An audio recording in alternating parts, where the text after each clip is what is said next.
Akan tentang pengantar spiritualitas Borobudur ini, kemudian di sesi yang hebatnya ada di Nalanda semua, dianjurkan oleh Yijing supaya belajar dulu di Sriwijaya beberapa tahun. pertama kita membahas latar belakangnya, bagaimana Borobudur ini dibangun. Yang dari Universitas Yijing, catatan Yijing yang perlu digarisbawahi salah satunya, jika ingin belajar ke Madya Desa Nalanda, itu nanti bisa dibaca sih bahannya itu. Kemudian kalau jadi yang ke-6 itu yang terakhir itu rekap. Oke. Kembali ke sebelum saya masuk. Cukup. Sebelum kita masuk ke sesi 3 Jataka dan Awadana, saya mau melakukan sedikit review ya, paling tidak untuk teman-teman yang sesi 1-2-nya nggak sempat ikut. Kita punya sedikit gambaran tentang Borobudur ini. Jadi Borobudur ini kita tahu yang perlu dipahami oleh kita yaitu Borobudur dibuat berbeda dengan candi-candi lainnya yang ada di, terutama misalnya di Jawa. Jika candi-candi pada umumnya itu dipakai untuk sarana puja atau melakukan ritual, ya, kemudian bangunannya itu cenderung bangunan beratap tertutup, itu biasanya untuk menjadi ruang sakral yang mereka yang masuk itu dibatasi hanya orang-orang tertentu yang bisa memimpin upacara, misalkan para upacara, lalu itu digunakan untuk melakukan kegiatan ritual. Nah, Borobudur ini berbeda dengan candi yang lain, dia dibuat tanpa atap, terbuka, atapnya langit langsung, dan dia terdiri dari lorong-lorong panjang yang sebenarnya berfungsi untuk merekam, menampilkan catatan berupa ukiran dari sutra-sutra atau ajaran Buddha yang pada umumnya itu tertulis kalau di dalam budaya lain, sementara Borobudur mengukirkan sutra-sutranya seperti yang saya sebutkan tadi. Dari paling dasar ada Karmawibangga, lalu ada Jataka dan Awadana yang kita bahas sebagian, kemudian ada Sutra Lalita Wistara, lalu ada Sutra Gandawi. Ini sutra-sutra yang sengaja diukir, dan ini tidak ada duanya di manapun di dunia yang dengan sengaja mengukir sebuah sutra, bukan ditampilkan dalam. Kita berbagai budaya lain jarang itu dibuat dalam teks. Kenapa kemudian kok sutra ini diukir? Ini ada kaitannya dengan budaya, diduga ya, ada kaitannya dengan budaya yang berkembang pada waktu itu, yaitu budaya tutur. Jadi budaya, sementara kalau teks itu biasanya terbatas, yang akses teks, yang bisa membaca itu orang-orang terpelajar. Masyarakat awam yang kelas jelata ini kemungkinannya kecil untuk mereka bisa mengenyam pendidikan sampai mempelajari teks-teks sastra misalkan, yang kebanyakan zaman dulu dibuat misalkan dalam bahasa sastra, tulisan Pallawa dan sebagainya. Itu kalau masyarakat awam sangat jarang. Sementara Borobudur ini dibangun oleh Raja Wangsa Sailendra, oleh Kerajaan Medang atau Mataram kuno, justru dari raja, dari penguasa, dari pemimpin dipersembahkan ke rakyat, supaya rakyat bisa belajar melalui perpustakaan yang terbuka ini. Fungsinya seperti itu. Makanya kalau ini bentuknya pustaka terbuka, yang terbuka untuk seluruh rakyat tanpa membedakan kastanya, itu mestinya bisa dipahami tanpa harus belajar rumit-rumit, tapi baca gambar. Jadi bisa kita bayangkan orang zaman dulu kalau belajar dari Borobudur seperti turis guide sekarang ini, ada guidance-nya, ada gurunya yang menjelaskan melalui mendongeng. Ini loh adegan ini ceritanya tentang ini, ada panel ini, relief ini, gambar ini, ceritanya. Nah, jadi cerita dari alih-alih kita duduk ini baca teks-teks itu jauh mudah ditangkap dan menjadi ingatan kolektif. Itu Itu yang ya kita pelajari kurang lebih maksud dan tujuan dari guru dibangun seperti itu. Dan kemudian tujuan spiritualnya adalah Borobudur ini menjadi peta jalan untuk menuntun kita mencapai potensi tertinggi manusia, mencapai potensi spiritualitas tertinggi yang bisa dicapai manusia secara bertahap. Mulai dari level paling dasar kita diperkenalkan karma wibangga untuk kita tahu bahwa ini loh, hidup kita itu ada konsekuensinya. Apapun tindakan kita yang disebut karma. Karma ini akarnya kata kar, atau itu yang kata karya, kriya, kerja, creation. Ini artinya tindakan, action kita. Ini semua ada konsekuensi. Dengan memahami tindakan dan konsekuensinya, itu kita menjadi bertanggung jawab terhadap diri kita sendiri. Tidak di sini diajarkan gambar-gambar, misalkan di dalam relief itu bukan untuk nakut-nakuti atau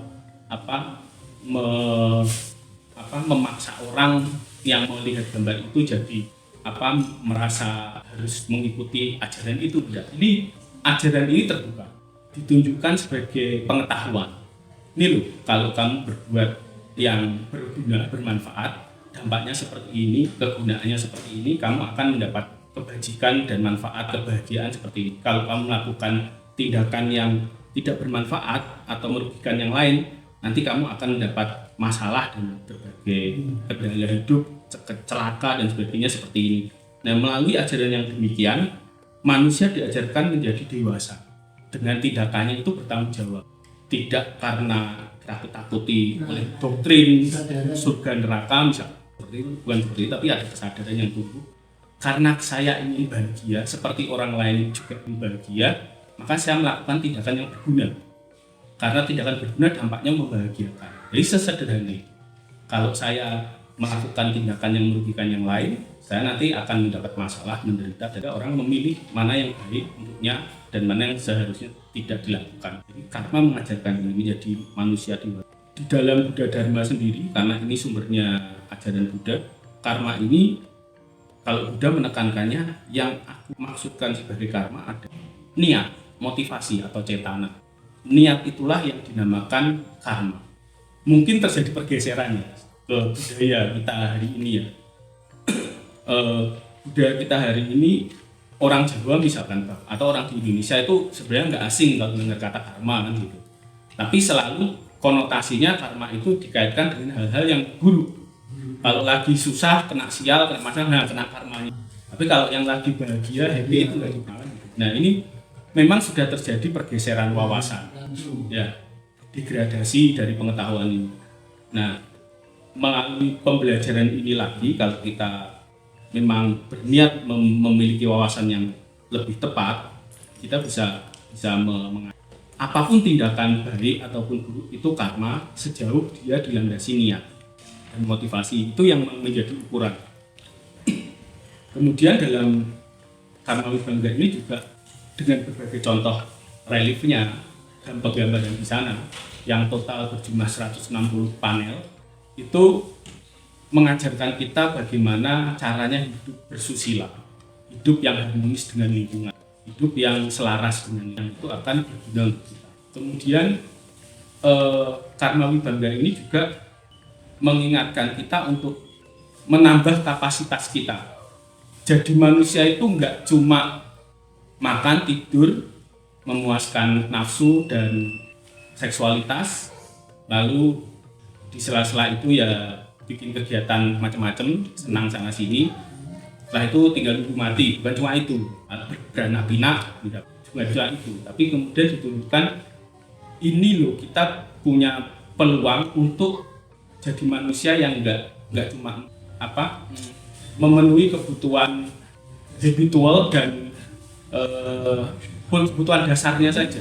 Kita bisa meningkat level kita sampai menjadi orang dengan kapasitas yang lebih, dengan kemampuan kita.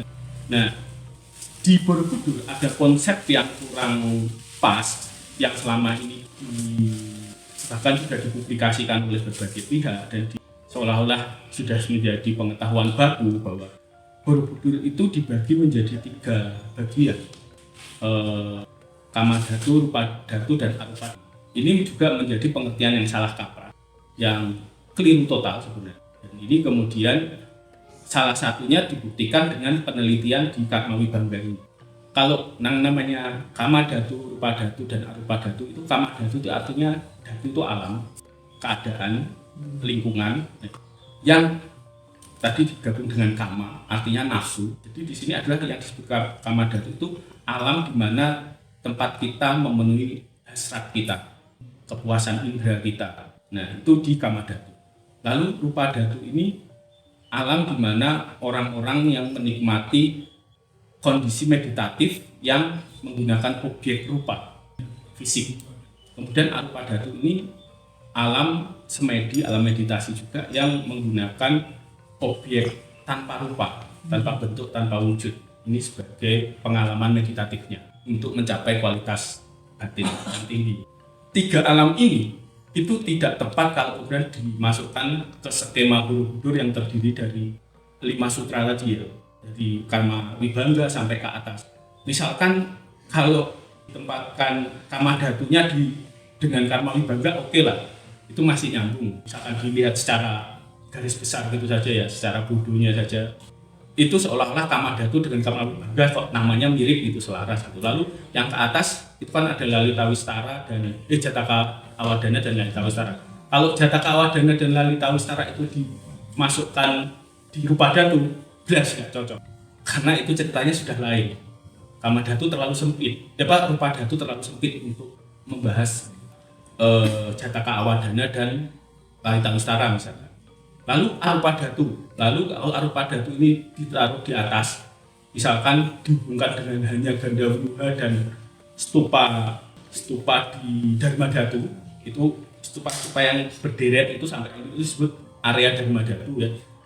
Jadi nggak nyambung juga arupa dhatu, sehingga ini konsep atau teori Borobudur dibagi 3 menjadi kama dhatu, rupa dhatu ini keliru total. Nah, ternyata kama dhatu, rupa dhatu, arupa dhatu itu sudah selesai dibahas di Karma Wibangga. Di relief Karma Wibangga yang 160 relief itu, di reliefnya yang jadi kisah di 160 relief ini sudah menggambarkan bagaimana sih orang-orang, pengalaman-pengalaman orang-orang di sini yang digambarkan di relief ini, yang hidupnya hanya untuk sekedar memuaskan kesenangan, itu sudah dijelaskan dengan lengkap, dengan luas gitu, di sini di Karma Wibangga, yang kemudian memiliki dampak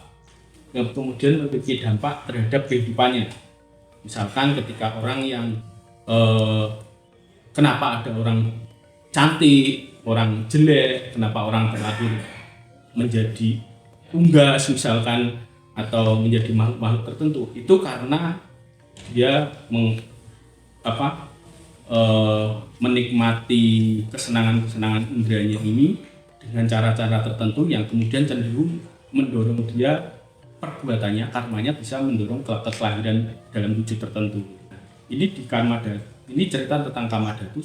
Misalkan ini tentang orang yang gemar membunuh, menangkap ikan, menjerat binatang dan sebagainya. Ini kan kesenangan-kesenangan indera ya, di masa itu hingga sampai sekarang juga. Nah, ini akan mendorong pada dampaknya ke usianya pendek dan sebagainya. Ini dan seterusnya. Di sini ada berbagai macam, misalkan kenapa orang buruk rupa. Kalau buruk rupa itu misalkan suka ngejek orang yang mukanya jelek gitu. Itu akan cenderung kita jadi nanti jadi jelek. Atau karena marah-marah, itu dampak-dampak semacam ini dijelaskan di dalam Karma Wibangga. Itu selesai. Terus yang rupa dhatu ini juga selesai penggambarannya nah ini misalkan, ini bahkan sampai yang rupa wacara dewa. Terus ini rupa wacara ya, atau rupa dhatu. Jadi ini penggambaran alam rupa dhatu yang disebut rupa dhatu. Itu sudah selesai dibahas juga, yaitu di 10 sebab terlahir itu kita akan bisa terlahir di alam rupa dhatu ini jika kita mengembangkan meditasi dengan objek rupa dan melakukan itu nanti bisa kemudian ini penggambaran di arupa dhatu. Rupa dhatu ini atau arupa wacara dewa nama alamnya ini juga Kalau kita mengembangkan meditasi dengan objek tanpa rupa, tanpa wujud, itu kita akan lahir di alam. Dan ini semua alamnya adalah lingkungan yang disebut samsara, masih up and down. Ya, samsara artinya ya akan bisa terus berputar-putar di situ dan kembali ke situ. Kalau selama belum tuntas, belum mencapai yang disebut nirwana atau nibbana, itu kita akan berputar-putar di sini. Jadi yang misalkan sudah sampai ke alam yang cukup tinggi, yang salah satu alam tertingginya kan arupa dhatu ini. Bisa saja merosot kualitasnya dari kemampuan kebajikannya, dari pengembangan meditatifnya itu bisa saja kualitasnya merosot, dia turun jatuh ke alam. Jadi selesai di sini, maka kemudian kita simpulkan konsep tiga dhatu untuk menghibur itu tidak tepat dan lupakan saja lah. Jangan pakai pembagian itu. Kemudian dari studi ini kami menemukan akan jauh lebih pas kalau kita maksa nih mau harus pakai ada tiganya gitu, bagi tiga. Itu mungkin lebih tepat kalau dihubungkan dengan tiga motivasi manusia, yaitu Adama Purusa, Madhyama Purusa, dan Adama Purusa ini adalah motivasi dasar. Motivasinya survival. Kita ini mungkin ada di antara ini, kadang-kadang di Adama dan Madhyama, cenderungan kebanyakan manusia.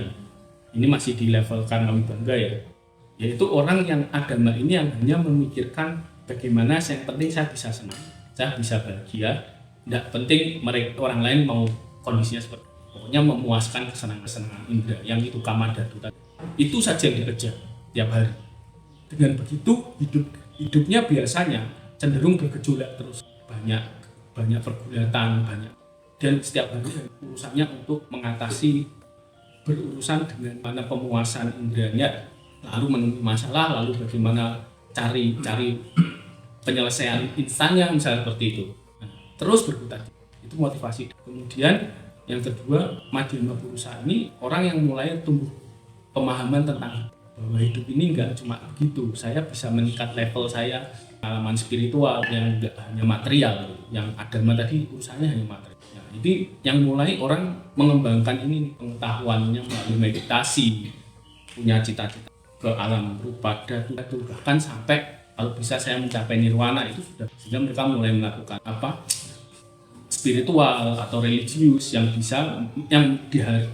mereka mengharap setelah kehidupan manusia ini saya bisa terlahir di alam-alam bahagia atau bahkan keluar dari samsara. Tapi hanya sampai itu, hanya untuk kebutuhannya sendiri.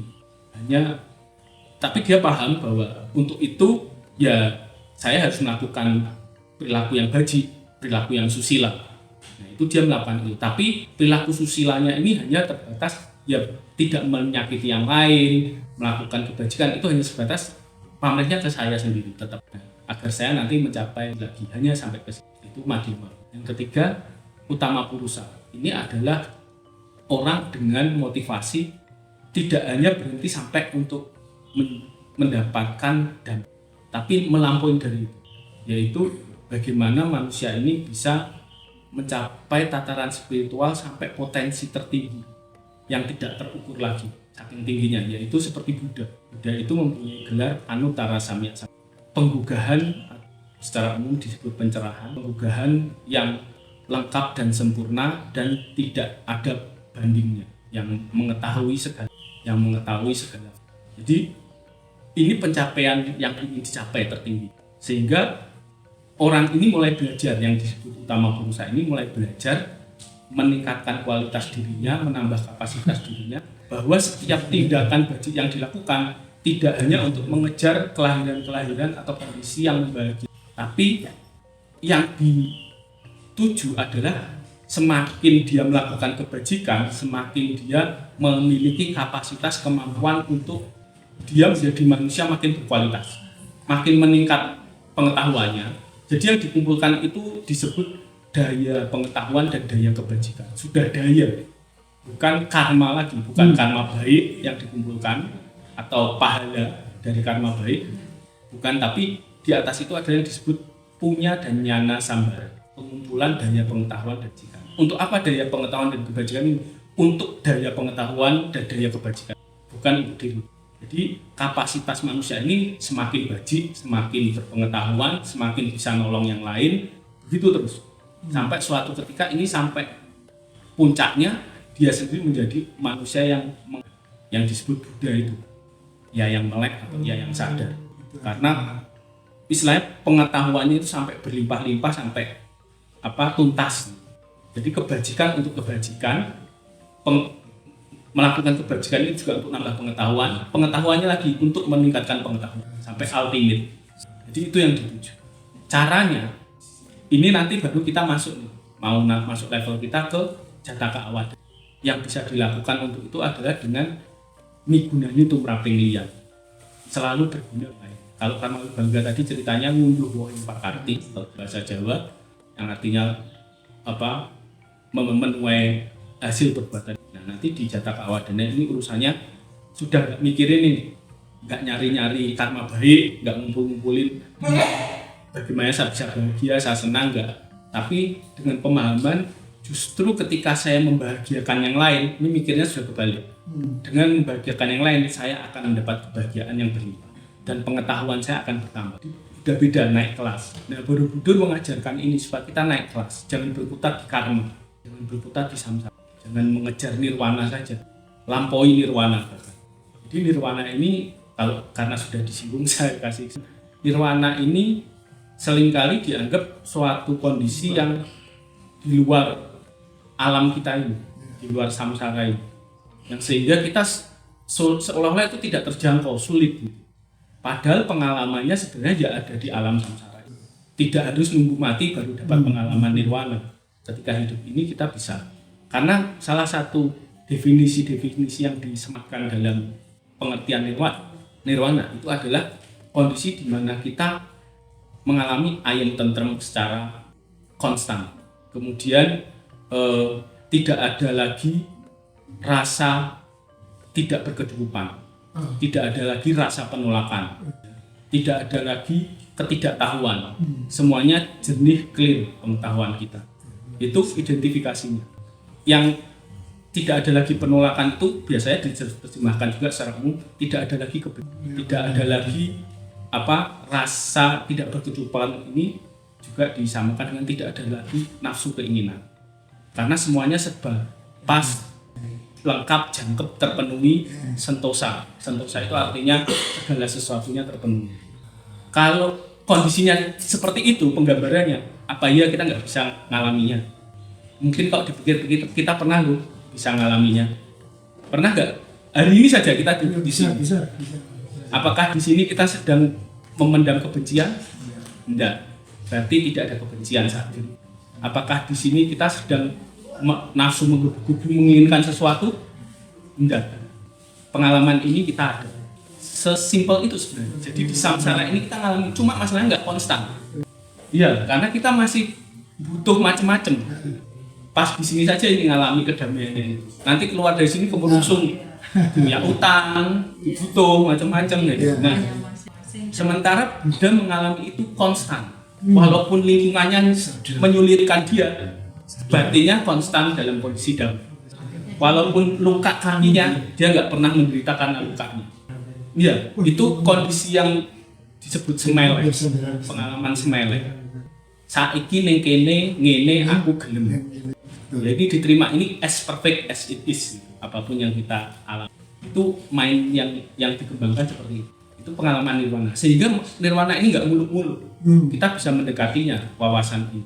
Tapi kalau kita mikir nirwana ini di luar ini, malah kita nggak bisa nangkep. Iya, cara pandang kita jadi ngoyoworo gitu. Nirwana itu seolah-olah alam lain, indah, yang semuanya serba damai. Suatu kita masuk ke situ, nggak ada masalah apa-apa lagi gitu. Itu nggak ada yang seperti itu. Iya, kondisi batin. Jadi bukan alam, tapi kondisi batin kita. Walaupun kita tinggal, ini makanya kadang penggambarannya seperti ini. Seperti kuntum teratai di kolam yang berlimpah. Mau lumpurnya kayak apa, limbahnya kayak apa, teratai tetap jernih, terindah di situ. Nah, jadi penggambarannya, makanya selalu ini penggambar visualnya teratai ini dalam Buddha Dharma ini. Begitu melihat teratai kita tahu itu nirwana. Bisa nggak kita selalu dalam kondisi ini? Itu yang ingin dicapai, potensi tertinggi kita. Sederhananya seperti itu. Ya berarti. Jadi kita kan bisa kan ngicipi paling tidak kan. Kalau waktu meditasi tadi kan, soalnya waktu meditasi tadi mikirin masalah-masalah terus yang muncul ya, itu jadi nggak ngalami kedamaian, ketenangan nirwananya. Tapi itu kita masuk ke kedalamannya itu tenang, damai, ayam, tentram, merasa semuanya oke, tidak ada kebutuhan apapun. Saat itu kita ngicipi nirwananya.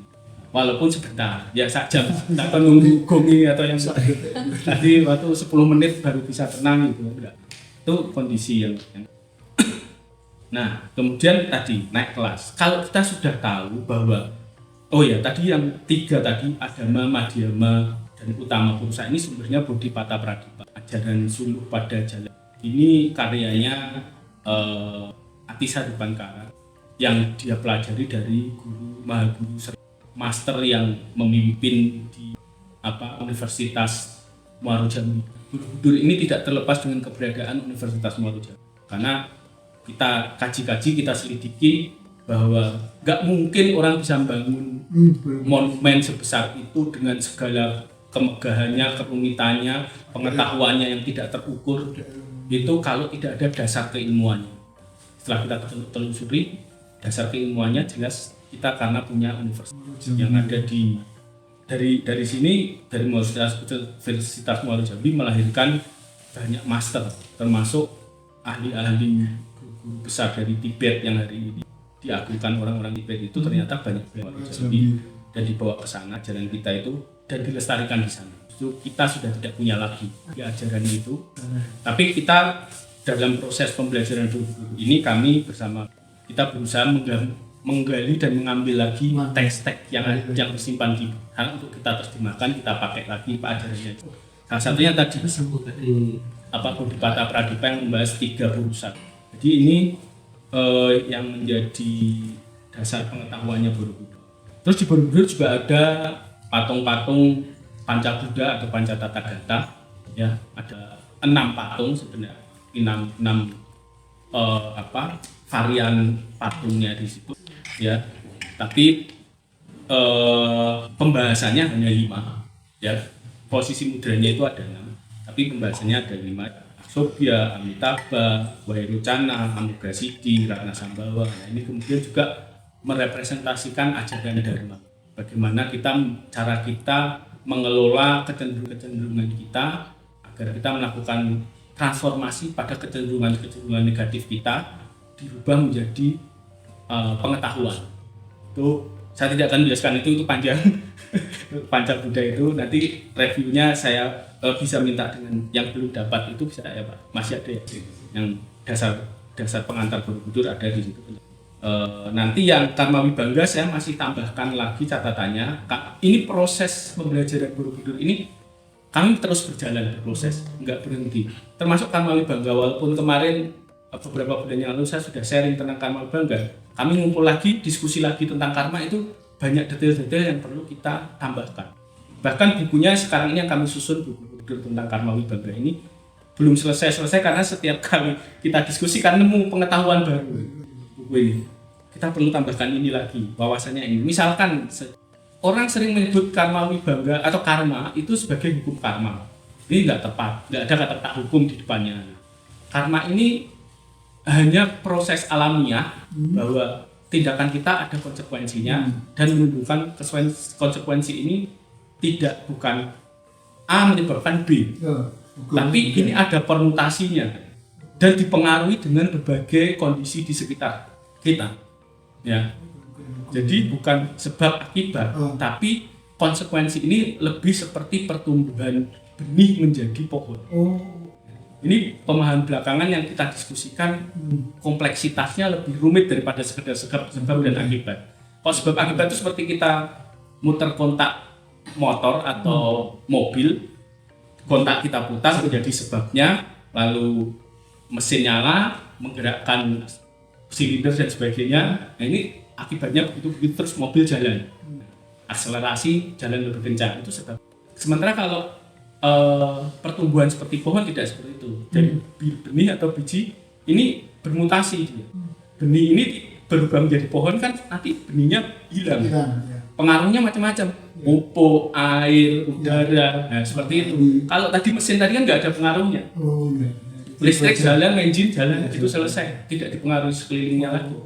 Mekanis gitu kan, yang disebut satu arus, satu alur. Sementara ini enggak, lebih kompleks, ada faktor di sekelilingnya, komposisi pupuknya, kondisi udaranya, unsur haranya segala macam ini mempengaruhi tindakan kita. Tindakan kita ini bisa bermutasi, berubah macam-macam. Nah, ini menghindari kekeliruan kalau kita membaca relief Borobudur. Kan itu relief itu gambarnya misalkan kalau orang suka nangkap binatang, berburu binatang misalkan di sini, nanti hasilnya akibatnya orangnya di situ gambarnya misalkan terlahir ke alam neraka misalkan atau menjadi orang yang sakit-sakitan misalkan atau mati muda misalkan ya ini misalkan di tindakan A ini adalah sebab-sebabnya, tindakan B adalah akibatnya misalkan. Nah ini seolah-olah pasti seperti itu. Oh gitu. Ini sebab, ini akibat. Padahal tidak seperti itu. Ini hanya contoh kecenderungannya. Kalau perilakumu si A, perilakumu A, kemungkinan kecenderungannya, polanya akan jadi B. Suatu ketika, Buddha berbincang-bincang dengan muridnya dalam satu perjalanan. Itu ditanya sama muridnya, Bante itu si A di kota ini yang pernah kita temui zaman pada beberapa waktu yang lalu, itu sekarang kondisinya bagaimana? Buddha ini kan karena kewaskitaannya kadang muridnya itu suka ngasih pertanyaan yang enggak. Maksudnya minta Buddha supaya pakai penerawangan lihat orang-orang yang pernah dikenal dulu di kota itu kondisi sekarang bagaimana. Ya Buddha waktu itu masih mau lah dia lihat di terawang. Oh sini sudah mati, lahir di alam ini. Oh si ini sekarang sakit-sakitan atau oh ini sekarang kaya raya makmur lahirnya di alam ini ya. Buddha ngasih tahu tentang kondisi si A, si B. Terus habis itu Buddha tapi kalau kamu tiap kali jalan sama saya nanya kayak gini, buang-buangin nasi saya. Enggak. Terus dan kamu jangan coba-coba ini ya menjudge ya bahwa si ini dulu kecenderungannya perilakunya begini, bertapanya seperti ini, nanti lahirnya jadi seperti ini. Kamu nggak tahu itu. Yang tahu cuma saya. Kamu nggak kepikir permutasi perbuatan orang ini seperti apa. Faktor-faktor yang mempengaruhi perbuatan orang ini bisa jadi apa itu kamu nggak ngerti. Hanya para Buddha yang ngerti wawasan ini. Kamu paling hanya bisa nebak-nebak aja kira-kira. Dia mengingatkan ke muridnya seperti itu. Dan kamu jangan banyak nanya yang kayak gini lagi, bang. Bikin saya capek ini. Jadi ditegur muridnya. Jadi makanya ini kemudian Karmawi Bangga harus dipahami melihat relief ini jangan jadi judgement. Jadi seolah-olah setelah kita paham, 160 relief saya sudah ngerti, bisa baca itu lalu saya setiap kali lihat perilaku orang saya dijudge loh. Kamu ini kamu lahirnya gini loh. Kamu cerewet banyak ngomong nanti kamu jadi bebek loh. Nah, itu jangan suka ngejudge gitu. Memang gambarnya begitu di relief itu, tapi ya enggak kayak gitu. Orang bisa berubah. Orang di tengah jalan bisa insaf, bisa berubah. Enggak jadi itu karena buruknya tadi berbuah misalnya. Jadi perlu dipahami seperti ini. Nanti reviewnya saya kasih saya gabung dengan Jataka. Saya kira ada yang mau ditanyakan? Enggak, apakah kan itu Mas, seperti perbuatan itu apakah juga ada yang berbuah, apakah ada juga yang belum berbuah, nanti akan berbuah, tergantung dengan apanya itu Mas? Tergantung daya yang potensial yang mendorong bagaimana karma itu akan berbuah dan kapan. Jadi misalkan kalau dulu kita melakukan satu perbuatan buruk atau contohnya atau jangan buruk lah, nanti kita terlalu mindsetnya karma itu buruk. Perbuatan baik misalnya kita banyak melakukan perbuatan baik di masa lampau, lalu mestinya hari ini kita terlahir kalau jadi manusia seperti ini juga buah dari perbuatan baik. Dikatakan kita terlahir sebagai manusia ini karena kita di kehidupan lampau makhluk-makhluk yang menjaga sila, menghindari pembunuhan, menghindari pencurian, menghindari perilaku seksual yang keliru, menghindari ucapan yang tidak tepat, dan menghindari mabuk-mabuk. Nah, karena kita menjaga 5 sila ini, maka kita potensial lahir jadi manusia sekarang ini. Ini kecenderungannya.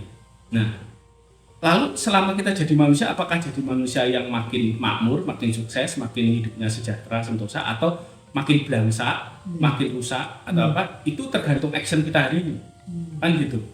Sehingga action kita hari ini bisa memicu timbunan karma lampau kita itu untuk tumbuh hari ini, berbuah hari ini. Itu cepat lambatnya berbuah juga kita yang menentukan hari ini. Misalkan sudah jadi manusia nih, oke. Lalu kebetulan lahirnya di lingkungan yang juga baik, lahir di keluarga kaya, makmur, terpandang dan sebagainya. Ini kalau perbuatan kita lalu kemudian kita menyadari kita sudah dapat berkah dari kelahiran kita, lalu kita banyak melakukan kebajikan lagi, kemakmuran makin meningkat. Kemudahan-kemudahan kok dilalah melakukan sesuatu kok serba mudah dan sebagainya. Fasilitasnya ada, segala mendukung. Ini bukan hanya sangat mendukung terus yang menyebabkan kelahiran di keluarga yang baik ini. Tapi kita melakukan keburukan hari ini juga bisa memicu timbunan karma buruk yang lampau itu akan punya sebab untuk hadir hari ini. Dan kita nggak tahu yang mana kan gitu. Bisa seperti itu. Ada ceritanya dari gelap menuju gelap, dari gelap menuju terang, atau dari terang menuju gelap, kan gitu. Tergantung kita action kita hari ini. Itu yang dimaksud karma itu justru hari ini kita bisa apa. Karena yang lampau kita nggak tahu. Dan nggak terlalu penting dipikirkan yang lampau. Yang penting sekarang kita mau apa nih. Dari action kita sekarang ini kita punya kesempatan untuk mengkondisikan segala sesuatunya sebagai oke misalkan. Kalau ternyata kita jalankan kok masih ada halangan, berarti mungkin ada karma-karma kita dulu yang menghambat tindakan kita. Cita-cita kita hari ini misalkan, upaya kita hari ini. Nah, ini perlu dipelajari karena kalau ternyata masih ada halangan, mungkin cara saya kurang tepat, kebajikan yang saya lakukan kurang cukup, atau caranya kurang pas, ini akan timbul kreativitas harusnya. Kalau kita punya tekad, ini bisa kita tanggulangi nih. Kelahiran kita misalnya di sini mendorong lahir kita di lingkungan yang tidak menguntungkan, masyarakatnya yang sulit, lingkungannya yang tandus, yang misalkan bahan pangan susah dan sebagainya. Ini akibat kelahiran lampau kan misalnya, karma lampau misalkan. Tapi kan kita bisa mengupayakan hari ini antara keluar dari lingkungan itu atau mengubah lingkungan itu, tergantung kekuatan kita, daya juang kita, atau upaya kita. Misalkan terlahir di lingkungan jadi nelayan, di pesisir, mau nggak mau kegiatannya memburu, melakukan banyak pembunuhan kan itu kan. Itu kalau di dalam konsep karma ini kan akan jadi tambahan kita makin merosot, makin ke dunia gelap kan gitu kan. Tapi dengan kesadaran karma ini kita merubah belajar hal-hal lain, mengelola alam ini tanpa harus membunuh misalkan. Daripada saya berburu, saya mengembangkan misalkan garam, saya mengembangkan rumput laut misalkan. Jadi mentas dari situ. Lalu atau saya menempuh pendidikan yang lebih tinggi lagi sehingga saya nggak harus terjun ke laut. Saya kerja kantoran keluar pokoknya dari rumah ini. Kan gitu. Ini upaya-upaya yang bisa kita lakukan sekarang. Fokusnya di situ. Kalau tadi nyambung yang tadi, kalau membunuh kita, sedangkan kalau orang berpendapat saya membunuh demi makhluk yang lain tertolong, maka bisa saja. Bisa saja. Itu gimana? Artinya kan sebenarnya gini, lagi-lagi karma ini adalah tentang konsekuensi. Konsekuensi. Kalau siap dengan konsekuensinya, lakukan aja. Bodhisattva itu memilih jalan dia mengambil konsekuensi yang berat. Seringkali yang paling sulit dia ambil. Nah, utama purusa tadi yang saya sebut ini adalah orang-orang yang kemudian nanti akan disebut sebagai bodhisattva. Bodhi itu artinya melek, tergugah, sattva ini makhluk tergugah yang melek, yang pengetahuannya berkembang melampaui pengetahuan, yang keputusannya itu sudah tidak lagi untuk diri sendiri. Seperti tadi, ini kan kasus itu sering ditanyakan. Misalkan di dalam satu lingkungan, dia tahu ada satu orang pembunuh yang kalau tidak dia gagalkan, orang ini dia akan tinggal di sebuah kapal. Sebuah kapal itu tinggal di situ, di kapal itu sekian banyak penumpang. Lalu kita tahu ada satu orang ini yang sebenarnya dia psikopat, pembunuh dan punya rencana untuk membunuh seluruh kapal. Lalu keputusannya apa? Apakah saya bunuh ini dulu untuk menyelamatkan sekian banyak atau bagaimana? Jawabannya apa? Semuanya benar nanti. Karena ya terserah mau diambil apapun asal konsekuensinya siap nggak masalah. Berarti kan dua konsekuensi. Iya. Saya sudah pernah membahas ini di grup ya. Misal yang praktis kita lakukan itu yang kita melakukan pembunuhan itu kalau kita punya anak atau adik yang cacingan. Ya. mau nggak mau harus minum obat cacing. Harus minum obat cacing, kita ambil obat cacing itu kan membunuh cacingnya itu demi menyelamatkan si adik atau si anak. Terus Ya, lalu persoalannya kan ada karma di situ. Ya tentu ada. Tentu ada. Tetapi apakah berarti bahwa membunuh yang ini itu lebih berat daripada ini yang itu kita tidak tahu. Yang penting kita siap konsekuensinya.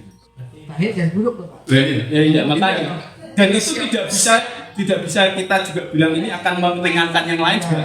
Nggak bisa. Itu rusaknya masing-masing. Yang penting kebajikan ini banyak-banyak dilakukan, akhirnya potensi yang buruk itu akan tertekan. Prosesnya lebih seperti itu. Bahkan ya tertekan kemudian nggak sempat muncul bisa-bisa. Akhirnya tidak ada waktu, ada ruang untuk muncul. Apalagi kalau akhirnya kita mencapai kualitas manusia yang utama ini. Akhirnya yang buruk-buruk karma ini kita nggak usah risaukan lagi. Nggak akan punya kesempatan untuk merisaukan kita akan bahkan berbuah atau nggak berbuah.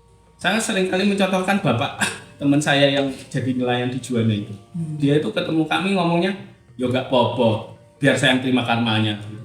Saya tak nangkap ikan banyak-banyak, yang penting anak-anak saya ini saya nggak jadi nelayan besok.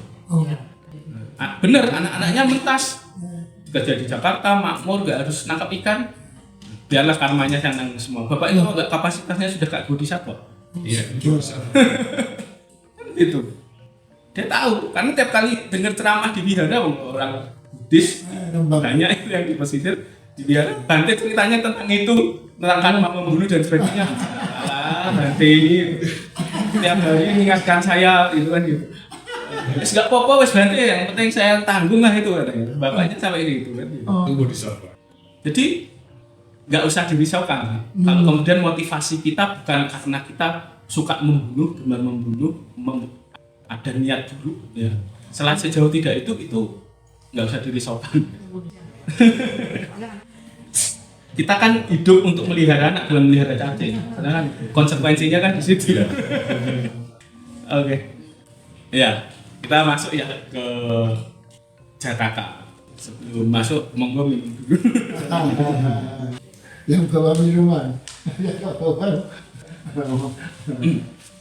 Jadi, ini disebutkan naskah saksi Jataka dan jadi Borobudur itu kami menilainya, para pengkaji Borobudur ini. Kita anggap sutra itu sutra Borobudur, sutra otentik Borobudur. Yang diukir itu ya, kan sutra atau suta atau teks yang biasanya kita kenal sebagai teks dalam buku, tapi ini diukir. Kita anggap itu naskah-naskah otentik khas Borobudur.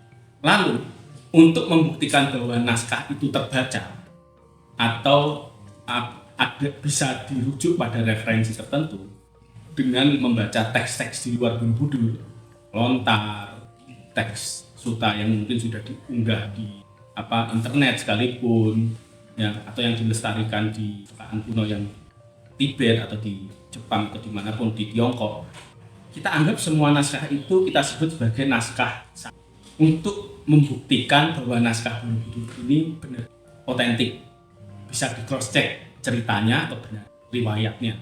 Naskah Borobudur naskah otentik, naskah di luar juga otentik, tapi naskah di luar kita anggap sebagai naskah saja, karena hanya untuk membuktikan saja sebagai saksi bahwa naskah Borobudur itu benar isinya. Kemudian Jataka ini di Borobudur terdiri dari 720 panel relief banyaknya. Tapi bukan 720 kisah ya. Kisahnya bisa jadi lebih sedikit. Karena ya tentunya lebih sedikit karena beberapa panel itu bisa menceritakan satu kisah atau satu panel satu kisah. Jadi ada 3 panel ternyata itu satu rangkaian yang menceritakan satu cerita. Jataka dan Awadana ini adalah kisah-kisah kelahiran, sebagai kisah-kisah kelahiran lampau calon Buddha. Jadi orang-orang yang kita sebut, kalau kita nih tumbuh setelah belajar Borobudur lalu tumbuh motivasi ingin menjadi makhluk utama purusa, manusia yang mengembangkan daya kebajikan, daya pengetahuan, yang selalu berpikir untuk migunan itu merapi lian dan tidak menyakiti yang lain, kita tumbuh motivasi ini setiap saat, kita akan masuk golongan makhluk utama purusa. Kalau kita Nah, ini kemudian akan menjadi kisah cerita-cerita lampau ketika Buddha, ini kan cerita dari Buddha Sakyamuni, Buddha historis Buddha Sakyamuni, yang dia mengisahkan cerita dia di kehidupan lampau. Ketika saya masih menempuh karir bodhisattva, gitu, melakukan jalan bertahap bodhisattva ini, menyempurnakan tindakan-tindakan bajik, itu saya pernah terlahir menjadi makhluk ini. Nah, itu cerita lampaunya seperti itu. Jataka ini dari kata jati, artinya lahir. Jadi ini kisah tentang kelahiran. Biasanya cerita Jataka ini banyak mengisahkan bodhisattva lahir dalam wujud-wujud yang bukan manusia, biasanya binatang.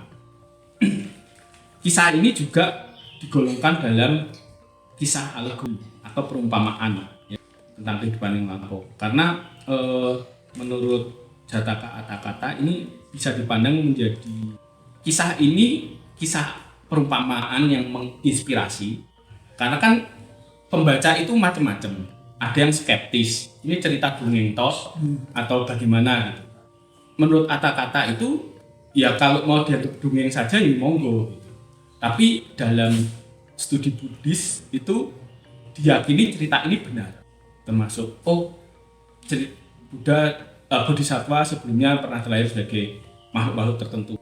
Ada angsa, ada kera, ada gajah, itu memang kondisi yang disengaja para bodhisattva memilih bentuk kelahiran menurut kata-kata atau kitab komentar. Dan karena ingin memberikan contoh kepada kita bahwa ini loh, pilihan untuk lahir menjadi apapun itu nggak masalah, tidak membatasi kita, menghalangi kita untuk melakukan. Itu yang pesan yang ingin ditanam.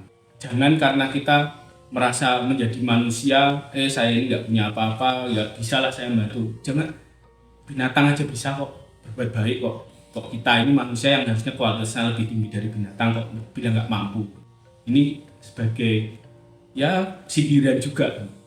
Jangan menganggap remeh kehadiran kita sebagai manusia. Bahkan kualitas yang lebih rendah pun bisa melakukan. Tapi tentu saja kemudian dalam kisah Jataka kelahiran sebagai binatang itu bodhisattva nggak pernah jadi binatang yang cuma jadi pengikut. Raja kera, raja hutan, raja angsa, raja ikan. Karena kualitas kebajikannya tidak memungkinkan dia lahir jadi pengikut. Kualitas kebajikannya hanya mungkin lahir jadi pemimpin. Kemudian yang kedua adalah Awadana. Awadana ini biasanya menjadi kisah legenda dan ceritanya bukan binatang, manusia atau dewa-dewa. Ada misalkan istilahnya Divya Wadana, artinya kisah dewa-dewa dalam awal. Kelahiran bodhisattva sebagai dewa manusia itu dikelompokkan dalam kisah awal. Dan biasanya ceritanya, kalau yang Jataka itu ceritanya, penuturannya, teksnya itu agak puitis, nyastra banget, indah penggambarannya. Nah kalau di Awadana itu cenderung lebih straight, banyakan ini menjelaskan tentang perilaku moralitas, dialektika cerita manusia yang ada di situ itu bagaimana dia berdialektika dengan moralitas. Ini yang untuk membedakan Jataka dan Awadana. Kemudian sifatnya ya, Awadana itu didaktik, memberi uraian tentang kegiatan proses mengajar yang menimbulkan proses. Jadi biasanya ceritanya perubahan manusia dari yang ya mirip novel gitulah, dan berkembang gitu. Karakternya itu berkembang dari yang misalkan tidak tahu apa-apa bertumbuh jadi orang yang makin baik misalkan. Atau setelah baik makin luar biasa lalu terjadi keruntuhan sehingga dia belajar dari kesalahan.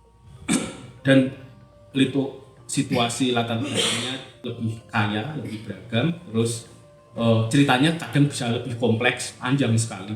Nah, tokoh-tokohnya banyak. Kemudian tadi ya tentang moralitas. Kadang Buddha sendiri yang menjadi pengisahnya atau dia yang mengalami, bisa juga Buddha menceritakan Awadana ini tentang bukan kelahiran dia, tapi dewa-dewa lain atau murid-muridnya. Nah ini disampaikan biasanya dalam naratif yang praktis dan tidak menggunakan koleksi Jataka Mala ya, atau Jataka Mala itu artinya untaian cerita, untaian kisah yang biasa jadikan referensi itu dari karya Arya Sura, Jataka kata itu yang dalam koleksi bahasa Pali. kemudian Diwyadana ini, terus Awadana. Ini banyak teksnya ya, di Satwadana Kalpalata. Jadi ini lain-lainnya, ini Mahayana yang dibawa. Kemudian selain Arya Sura, penulis ya, ini nama penulis Arya Sura ini karyanya sangat. Nah, ini letaknya ini di level 1, level 2. Jataka Awadana ini koleksinya di Candi Borobudur, letaknya di dinding Langkan atas. Langkan itu sisi kiri. Kalau kita masuk Borobudur itu kan dari arah timur, lalu kita belok ke kiri, menghadap ke kiri. Yang di sisi kiri kanan kita ini namanya Langkan, yang sebelah kanan kita namanya dinding. Langkan ini ada 372 relief ya, yang Langkan atas, lalu bawahnya kan dia terdiri dari 2 panel, atas 372, yang bawah 102, yang kanan 120 dan 100 relief. Totalnya semuanya 700. Lalu Jataka Awadana ini tadi selalu menggambarkan makhluk-makhluk yang menjadi contoh tindakan bajik ini hidup dengan landasan kepedulian. Hidup yang memungkinkan melihat segala sesuatu tidak hanya dari sudut pandang untungnya buat saya sendiri apa. Selalu justru berpikirnya dengan peduli, dengan memberi manfaat buat yang lain, nanti saya dapat manfaat, yaitu kebahagiaan yang jauh lebih besar, tidak terukur. Terus tidak ada pemahaman di dalam perilaku bajik yang dicontoh dalam Jataka bahwa kalau kita ingin bahagia itu nggak bisa bahagia. Bahagia itu pasti butuh menyertakan yang lain. Kita ini cenderungnya kalau pegang HP ini ya, jalan-jalan, ada pemandangan bagus, klik, lalu kita share. Selalu pengen melibatkan yang lain untuk bahagia. Lihat pemandangan yang kita foto. Selfie dengan rame-rame itu kan cuma sekedar untuk bukan pamernya saja, tapi kita ingin yang lain ikut menikmati. Ini loh, kita lagi kumpul-kumpul, kongko-kongko, ikut happy. Kan? Selalu ingin melibatkan yang lain. Misalkan kita nggak akan bisa bahagia kalau di rumah kita itu isinya anggota keluarga kita lagi pada sakit, lagi pada banyak masalah, banyak konflik. Walaupun saya nggak ada konflik, tapi kalau teman sebelah kamar saya kos itu atau lagi banyak masalah, saya juga nggak akan. Jadi nggak bisa saya bahagia, harus selalu berbahagia. Apalagi kalau kita lagi menikmati kebahagiaan, kita bagi. Yang bahagia makin banyak ketika kita melihat orang lain senang karena kita bagi, nambah lagi kebahagiaan. Jadi kebahagiaan ini harus melibatkan yang lain. Sehingga masuk akal tindakan bodhisattva selalu berusaha mengupayakan orang lain. Jadi kebahagiaan hanya bisa dicapai melalui perilaku baik. Tidak pernah bisa melalui perilaku yang tidak baik atau mungkin.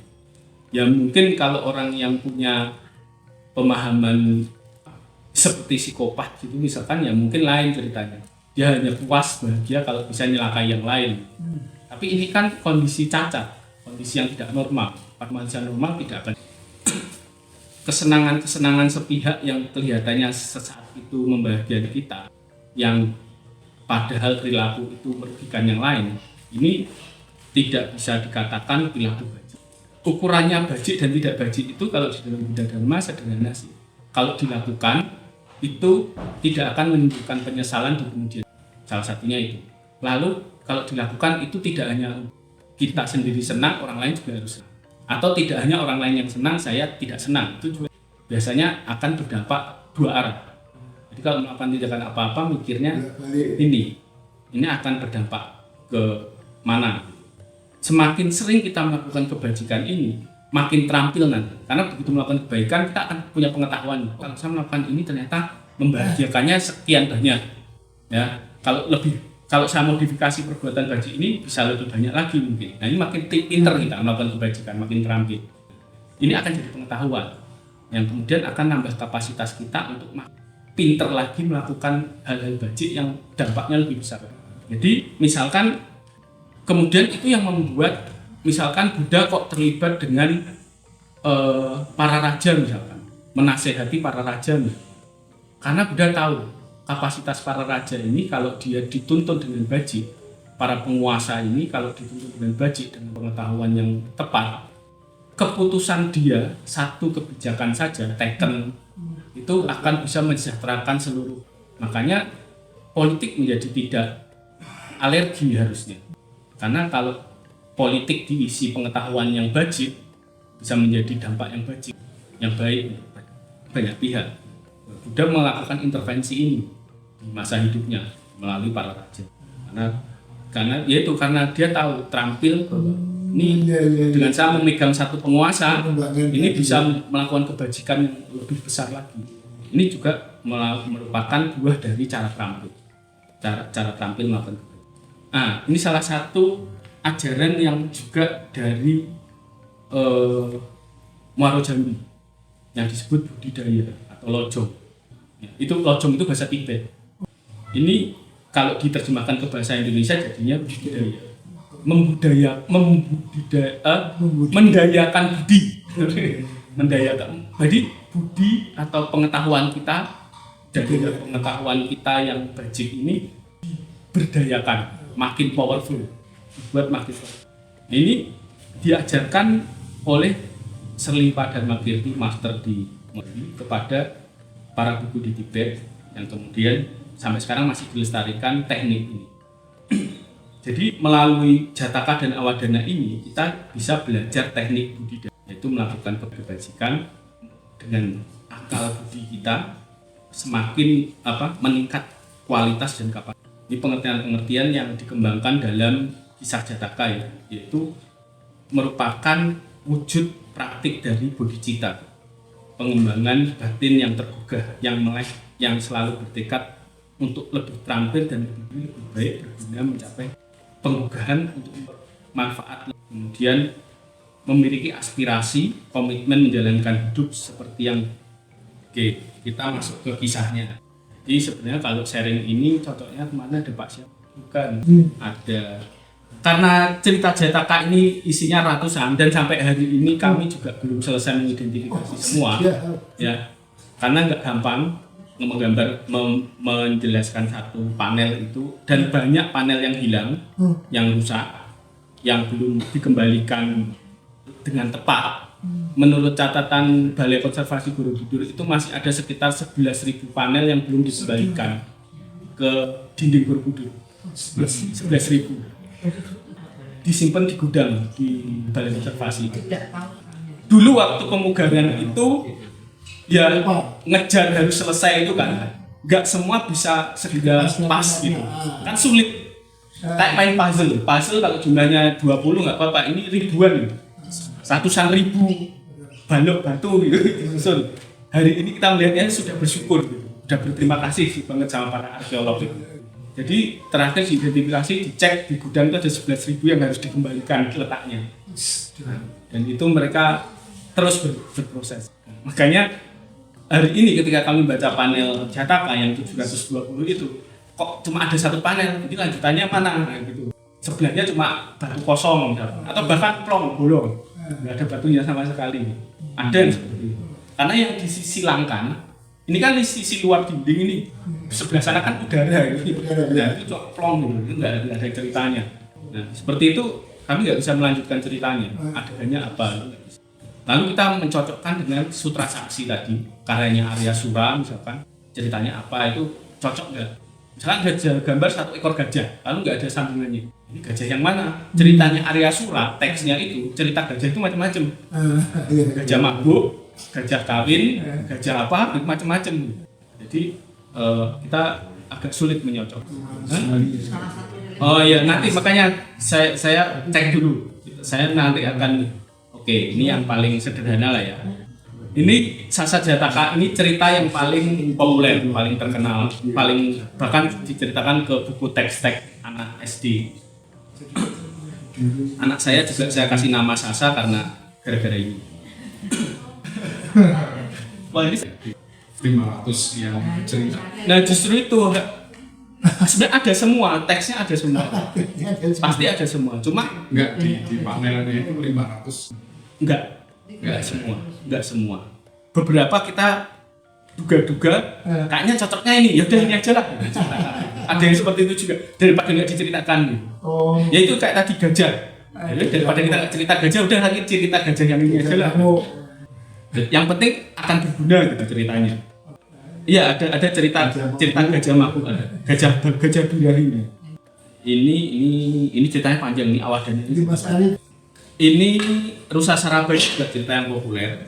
Rusa Saraba ini Saraba. cerita bodhisatwa kelahiran lampunya sebagai seekor rusa Oh, yang tinggal di suatu hutan, yang kemudian rusa ini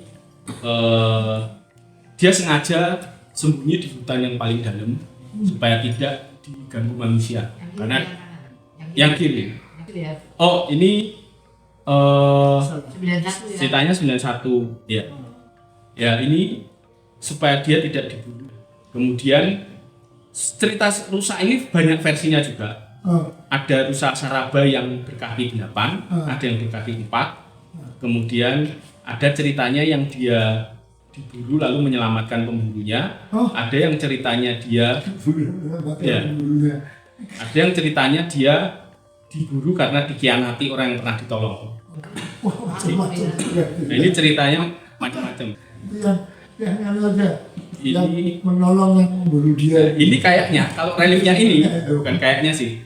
Kalau reliefnya ini orang yang dia menolong orang yang memburu dia. Memburu dia. Jadi ceritanya rusa ini sudah sembunyi di hutan, lalu ada raja yang pada kebanyakan raja suka berburu, Marham Sator suka.